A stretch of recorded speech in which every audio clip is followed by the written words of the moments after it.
From United Nations Television, this is UN in Action.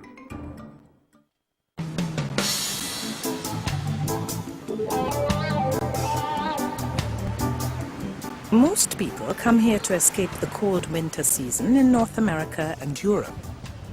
Jamaica, a Caribbean country of 2.8 million people, is known for its reggae music and iconic track and field stars Bob Marley and Usain Bolt respectively.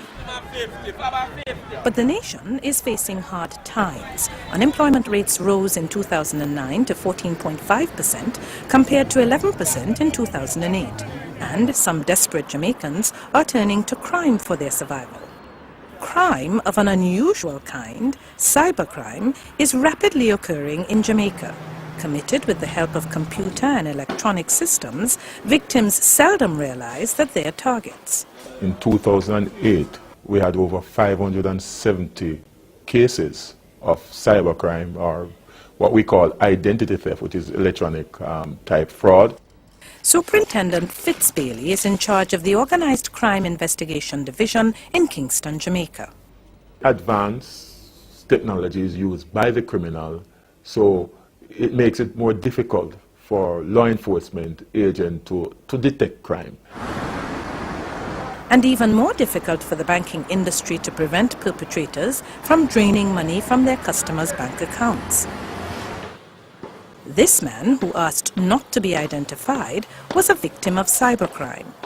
When I went to the banking machine, I noticed I could not get any money. And I know $30,000 would be the limit. I was a bit concerned. As a matter of fact, I was very surprised. On any given day, he's allowed to withdraw 30,000 Jamaican dollars or $330 US from his account since he's a valued customer. That day, someone had already withdrawn his daily limit from the ATM machine. He believed that it was an inside job because he's the only one who knew his withdrawal limit except for the bank officers. It's not as if you went, you tried for $5,000 and then you kept incrementing it till it reached the limit, like the maximum that you can. But there was one hit for $30,000 and another hit for the other $30,000 the next day. They are actually using covert cameras, pinhole cameras, to install in the ABM machines, and when customers go in to do their transactions, they are able to capture data from their debit card or credit card, and then they use technology to create cards or clone the customer's card and then withdraw a significant amount of money from their account. The victim's bank acted responsibly and refunded the full amount stolen from his account. Efforts to curb cybercrime were addressed by the UN Office on Drugs and Crime in Brazil recently at the 12th World Crime Congress.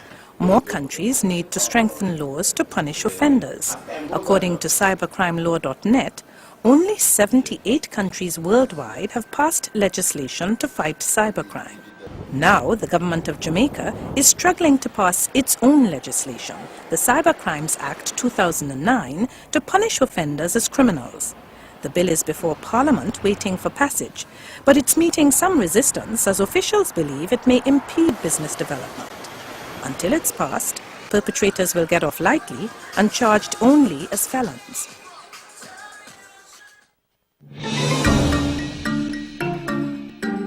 This report was prepared by Ferreira for the United Nations.